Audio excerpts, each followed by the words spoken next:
Gold trusted gold buyers. మీరు తాకట్టు పెట్టిన బంగారాన్ని విడిపించి ఈ రోజు ఉన్న మార్కెట్ ధరకు కొనబడును. So coming back to the film, Anaganaga బ్యాగీ క్యారెక్టర్, హీరోయిన్ క్యారెక్టర్ గురించి మాట్లాడితే, typical lady with rigid principles, తాను నమ్మింది తాను చేయడం, వెరీ స్ట్రిక్ట్. సో ఇలాంటి పర్సనాలిటీస్ ని మీరు రియల్ లైఫ్ లో కలిసారా ఎవరినన్నా? ఇన్ ద సెన్స్, ఇంత రిజిడ్గా వాళ్ళు అనుకున్నదే జరగాలి అనుకునే వాళ్ళతో do you gel along well? వాళ్ళని అర్థం చేసుకోపించి, అంటే you have so much of patience in making them understand, ఇది నా ఉద్దేశం, ఇలా చేద్దాం అనుకుంటున్నాను. ఇలాంటి పర్సనాలిటీస్ మీకు రియల్ లైఫ్లో కలిసారా? కలిసారండి అప్పుడప్పుడు. కానీ సినిమాలో బాగీ విషయానికి వస్తే పాపం తను కావాలనేది అంతా చేయలేదు పాపం. ఇప్పుడు వెనకాల chairman pressure, because she is the principal కూడా she is a very young principal. కానీ దాని వెనకాల ఏంటంటే ఆ చైర్మన్ గడు because he was the one who's driving, beautifully played by Srinivas Avasarala. What lovely nuances of acting. నేను ఒక యాక్టర్గా నేను చెప్పగలను, లైక్ ఒక పాత్ర, ఒక సపోర్టింగ్ రోల్ అయినా సినిమాలో ఒక యాంటీ క్యారెక్టర్ ఎవరు ఉండరు. Anti character only are probably him and circumstances. Actually circumstances. He wants ranks and all for his school. So Bagi koda, in fact, that is a representation of today's society. You cannot even blame him wrong. You can't. And Bagi papam na madhya ఆయన మధ్య నలిపోతా ఉంటుంది. So it's an employee there. Yeah, so it's not exactly her fault. And anyway, finally she realizes it. కానీ అలాంటి characters ఉన్నారండి స్కూల్లో అప్పుడప్పుడు కొంతమంది, like some really strict teachers are ఉంటారు.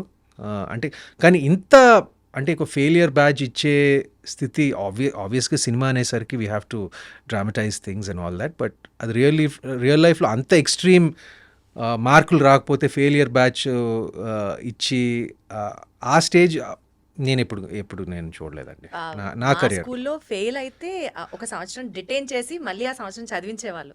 అది మా స్కూల్లో కూడా జరిగేది, కానీ ఆ ఫెయిలియర్ మన ఈ అనగనగాలో ఆ ఫెయిలియర్ బ్యాచ్ అనేది నేను ఇప్పుడు చూడలేదు. అది ఇంకా ఎక్కువ సైకలాజికల్ ఇంపాక్ట్ ఎక్కువ ఉంటుంది. ఈ సినిమాలో స్పెసిఫిక్గా అండి, అందరూ యాక్టింగ్ వాళ్ళ స్కోపుల్లో వాళ్ళ లెవెల్స్లో చాలా బాగా చేయడం అన్నది పక్కన పెడితే, విహర్ష్ కూడా చాలా బ్యూటిఫుల్గా పర్ఫామ్ చేశాడు. అసలు ఇది ఫ్రెషర్ లాగా అనిపించకుండా క్యారెక్టర్లో మునిగిపోయి ఆ maturity levels in acting is also like too much. మీతో యాక్టింగ్ జరిగేటప్పుడు, షూటింగ్ జరిగే టైంలో ఏదన్నా బ్లూపర్ మూమెంట్స్ లాంటివి ఏమన్నా ఉన్నాయా? చిన్నపిల్లాన్ని ఎంతైనా కన్విన్స్ చేసి యాక్ట్ చేయించడం అనేది టిపికల్ కొన్ని సందర్భాలు.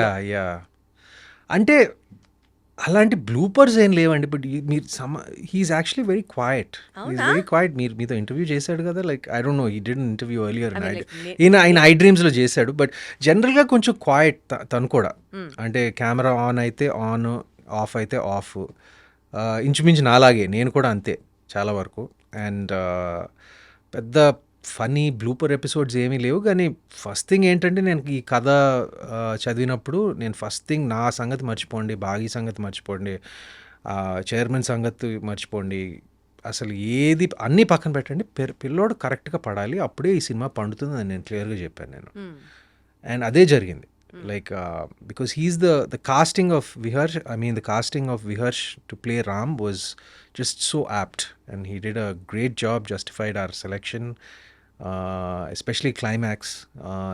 Anta atande matured acting to the peak asal Viharsh daite anta atande, and I'm so happy and thankful, like and congratulate him. Every part played its role for the success of the film. అందులో విహర్ష్ పాత్ర కూడా పుష్కలంగా కనిపిస్తుంది.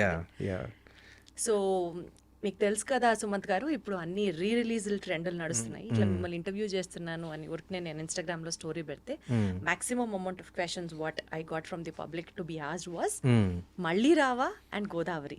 ఇవి రిలీజ్లు కానీ part 2 sequel కానీ ఏమన్నా వస్తాయా? బికాస్ పీపుల్ ఈ 2 సినిమాల్లో మిమ్మల్ని ఓన్ చేసుకొని ఒక స్పెషల్ కైండ్ ఆఫ్ బాండింగ్ మీతో డెవలప్ అయిన సినిమాలలో ఈ 2 దే ఆర్ లైక్ పీక్. చేయొచ్చు అండి, ఆ 2 చేయొచ్చు యాక్చువల్గా. ఎందుకంటే ఆ రెండిటికి స్కోప్ ఉంది చేయటానికి. బట్ ఏంటంటే ఆ